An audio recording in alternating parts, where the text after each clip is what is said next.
Tonight, a special edition of World News Tonight, the deadliest air disaster in the U.S. in more than 2 decades. The mid-air collision right here over the Potomac River. An American Airlines passenger jet and a U.S. Army Black Hawk helicopter. Tonight, authorities now saying no one survived. Tonight, surveillance video showing the moment of impact. The sudden fireball in the sky over Washington, D.C. Crash. This is Alert 3. The alarming call from air traffic control. An American Airlines flight out of Wichita, Kansas, on approach to Reagan National Airport. The U.S. Army Black Hawk helicopter on a night training mission, colliding with the jet. Both plunging into the frigid waters of the Potomac River. 64 passengers and crew on the plane, 3 soldiers on the Black Hawk helicopter. Tonight, the witness who told me what he saw driving home from work, what he witnessed right through his window.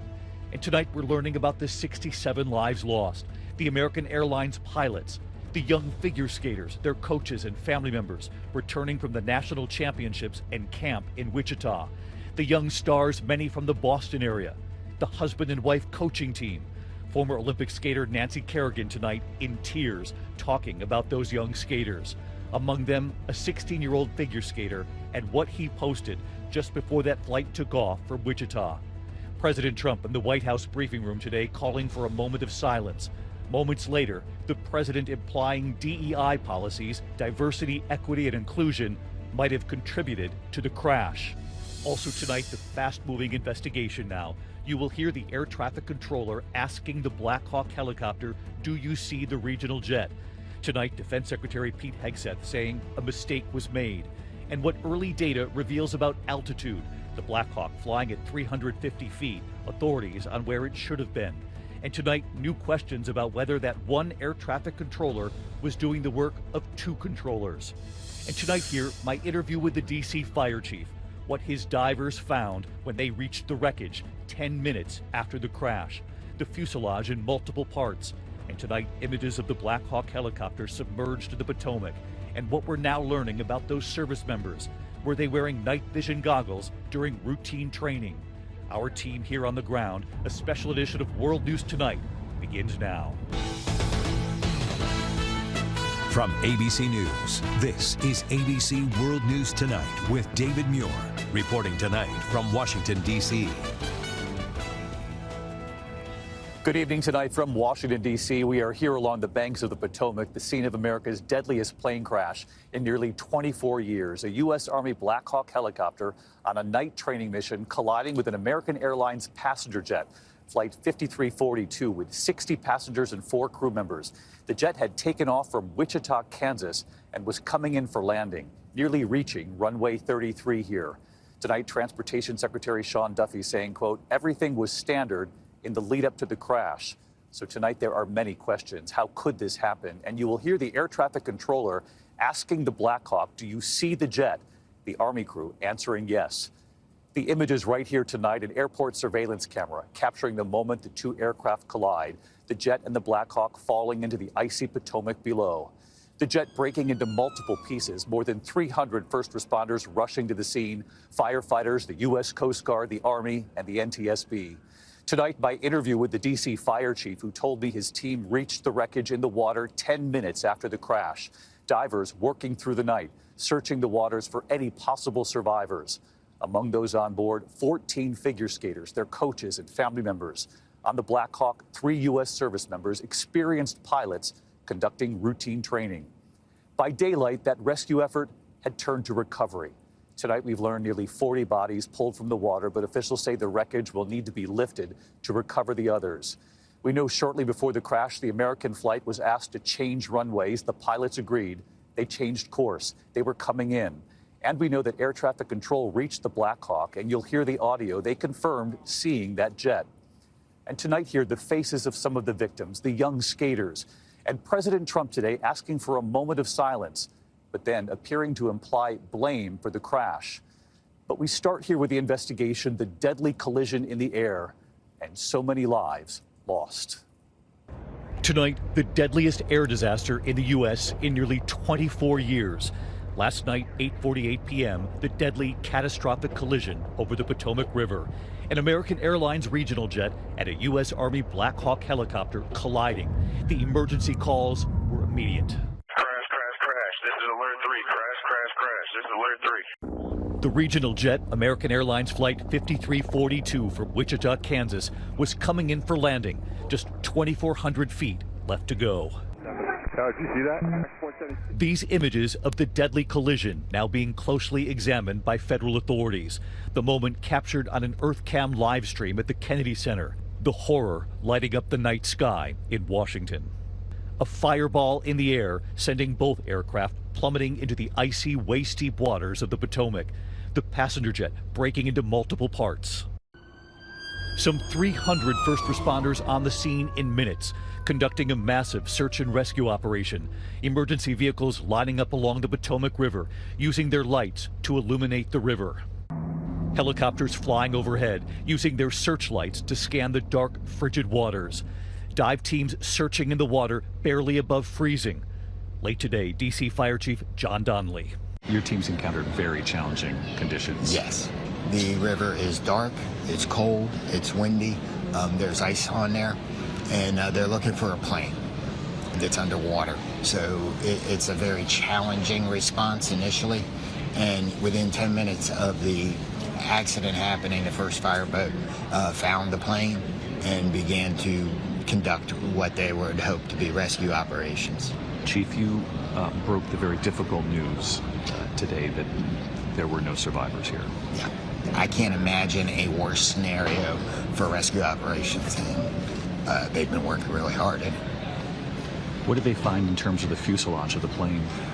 So you see the pictures now. It's broken up, but it's all in the same area. And the Black Hawk helicopter? It's in one piece, as best I understand. Overnight, the grim, agonizing wait for desperate families, many who do not live here, who were watching along with the rest of the country, waiting for word. Tonight, it is now believed 67 lives lost. 60 passengers and 4 crew members on that American Airlines regional jet. 3 service members on board the U.S. Army Black Hawk helicopter on a routine training flight, according to the FAA. The service members were all experienced. Tonight, satellite images of the recovery operation on the Potomac, boats gathering near wreckage debris, emergency response vessels nearby.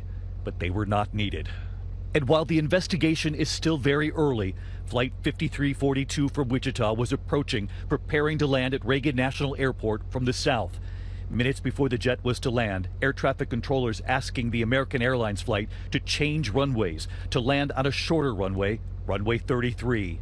The pilots agreed, and air traffic control clearing them to land. The pilots adjusting their approach and prepared to come in for landing.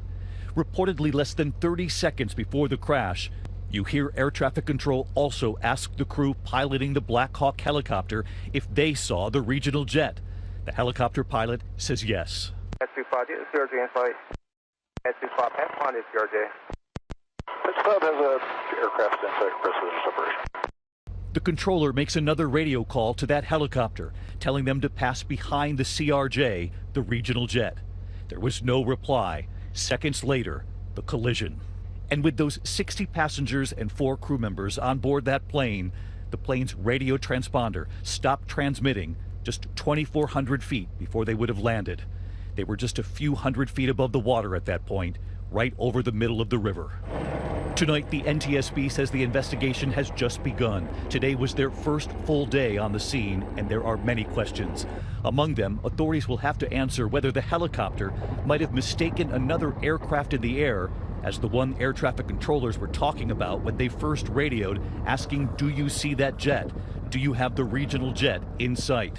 In some of the surveillance, you can actually see another plane in the air. And that's just one question in this investigation. There are also questions about altitude, why the passenger jet and the Black Hawk were operating at the same altitude, and how they were able to get so close to one another. The passenger jet's flight data recorder expected to shed light whether the American Airlines pilots knew that that Black Hawk was so close. Late today, we spoke with an eyewitness who saw that passenger jet in the air. He was driving home from work. Ari Schulman. Ari, I know you were driving home from work and you saw that regional jet through the window? I did, yes. I saw it out my left window. I was looking ahead when I was driving, but I looked off to my left knowing that the runway was there and wondering if there might be a plane landing, and I looked and there was. I saw the jet, and when I first looked at it, it was completely normal. It was level flight. everything was fine. And then moments later, you looked out the window and you saw something very different? Yes, that's right. I saw little snatches of it for about 2 or 3 seconds at a time. But the second time that I looked, which was just a few seconds later, it was turned over on its right side. It had banked all the way to the right. I could see the belly of it underneath. It was lit up a very bright yellow, and there was a stream of sparks coming down the plane. It looked to me like from the head to the tail. I didn't see the helicopter the first time I looked or the second time I looked or at any point after. If it was there, it was very, very hard to see. But that's surely what I saw was the immediate moment after that collision. And tonight, we're beginning to learn about some of the lives lost. Among them, the American Airlines pilots, First Officer Samuel Lilly, 29. His family saying he was newly engaged and just months away from being promoted to captain. Also on that flight, U.S. figure skating confirming 14 athletes, skaters, their coaches and family members also on board, returning home from the National Development Camp held in conjunction with the U.S. Figure Skating Championships in Wichita. U.S. Figure Skating saying in a statement, "We are devastated by this unspeakable tragedy and hold the victims' families closely in our hearts." Tonight, Russian state media also reporting 2 Russian world champion skaters were on the plane. They were married. Many of the skaters were from the Skating Club of Boston. Olympic skater Nancy Kerrigan among the alumni of that program. And today she was in tears as she spoke of those young skaters. The main lesson I think learned in skating is you get back up. Keep on trying, and even when it's hard, you get back up. Even when you're crying, hurt, pain, you get back up and move forward. It's not easy, but that's what we all have to do now together. Among those lost, U.S. figure skating team member Spencer Lane, just 16 years old. He shared this photo from on board the flight just before taking off from Wichita. And he posted this video of himself skating just yesterday with the caption, "I am so happy to have qualified for National Development Camp. It has been my goal almost ever since I became aware that it was a thing. I learned so much and met so many amazing people." One of his coaches today. This kid was so talented. He'd only started skating a few years ago. He came to me and smiling ear to ear saying, "I get it now. I understand." He started to discover this connection with the audience and that joy that he was giving to other people through his gift. Tonight, the crash reminding some in the skating community of a 1961 crash that took the lives of 18 members of the national skating team, 16 family members, coaches, judges, and skating officials flying from New York City to the World Championships in Prague. The crash blamed on mechanical failure. Deadly crashes involving commercial aircraft here in the U.S. are extremely rare. The last one near Buffalo, New York in 2009. And here in Washington tonight, many recalling the crash on the Potomac more than 40 years ago in 1982. An Air Florida flight crashing due to bad weather, killing 78 on board. A loss of life in an aviation accident is very unusual in the United States. And our heartfelt sorrow goes out to everyone that's affected. And tonight, the D.C. fire chief telling me they now wait for machinery to help move pieces of that jet before they can continue to recover the victims.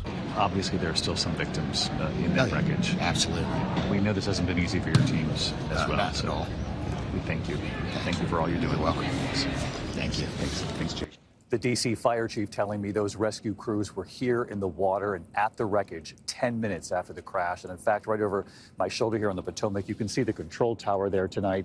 The airplanes in the sky activity has resumed. And of course, the fast-moving investigation at this hour, Defense Secretary Pete Hegseth saying a mistake was made.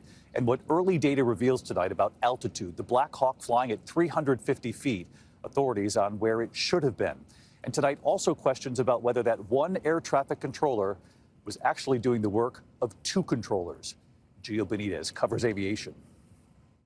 Tonight, as investigators search the wreckage of that mid-air disaster in the icy Potomac River, an early focus is the flight path of that Army Black Hawk helicopter.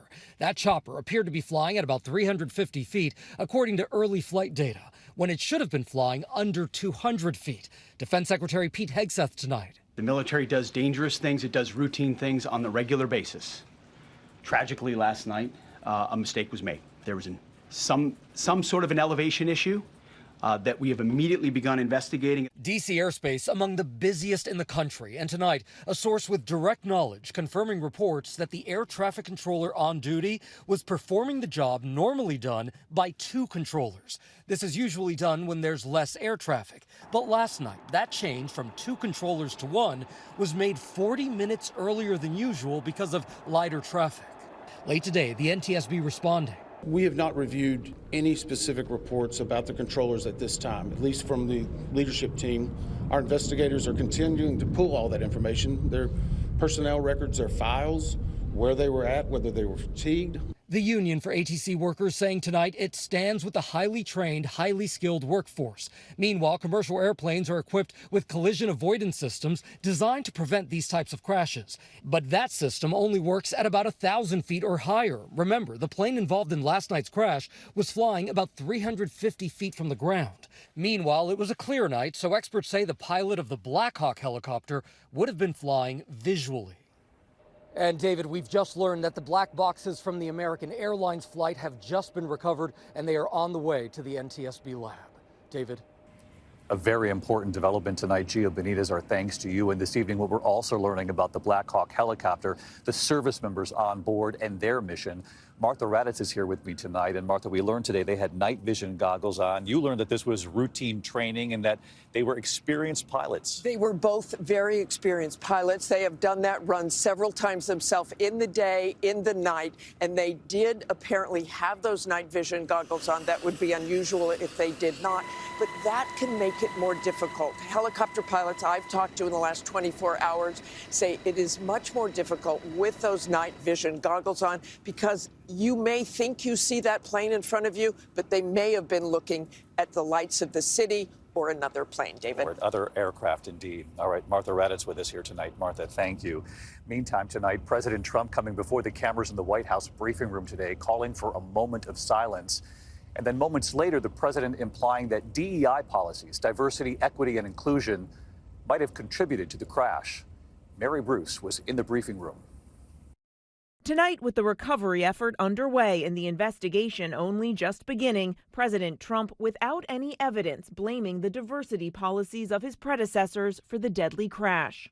A group within the FAA, another story, determined that the workforce was too white, that they had concerted efforts to get the administration to change that and to change it immediately. The president accusing the previous administrations of hiring air traffic controllers based on diversity goals, not qualifications. Are you saying this crash was somehow caused and the result of diversity hiring? And what evidence have you seen to support these claims? It just could have been. We have a high standard. We've had a much higher standard than anybody else.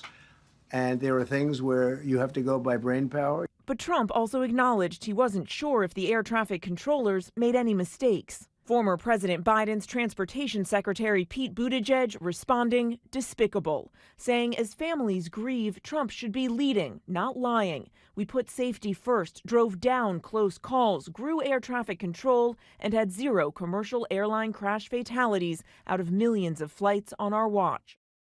And David, tonight, President Trump is doubling down on these claims that diversity, equity, and inclusion programs are to blame for this tragedy, saying it's, quote, because I have common sense. But again, he's presented no evidence, and this investigation is only just beginning. David. Mary Bruce in the briefing room today. Mary, thank you. When we come back here, the other major news of the night, news coming in on the hostages. In fact, 8 have been released in Gaza. And right here in the U.S., millions are on alert right now for severe storms from Texas right up into the Northeast. We'll take you through it.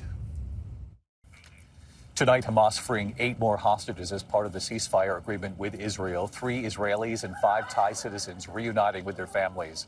Israel releasing 110 Palestinian prisoners, 30 minors among those set free. When we come back here tonight, tracking these severe storms moving in, millions from Texas all the way up to the Northeast are on alert in a moment. Tonight, we're tracking a powerful cross-country storm, flash flooding and severe storms stretching from Texas to Kentucky. The system moves into the Northeast tomorrow. In fact, heavy rain and winds from D.C. to New York City all the way up to Boston. When we come back here tonight, a powerful image tonight for those young skaters lost. Before we go, so many lives lost. American Airlines employees seen hugging here at Reagan National Airport today. In Wichita, a prayer vigil for loved ones, and a tribute of 6 white roses at the Skating Club of Boston for those young skaters. I'm David Muir reporting from Washington. Good night. David Muir, ABC's World News Tonight, the most watched newscast in America, and honored with the Emmy Award, winner for Outstanding Live News Program.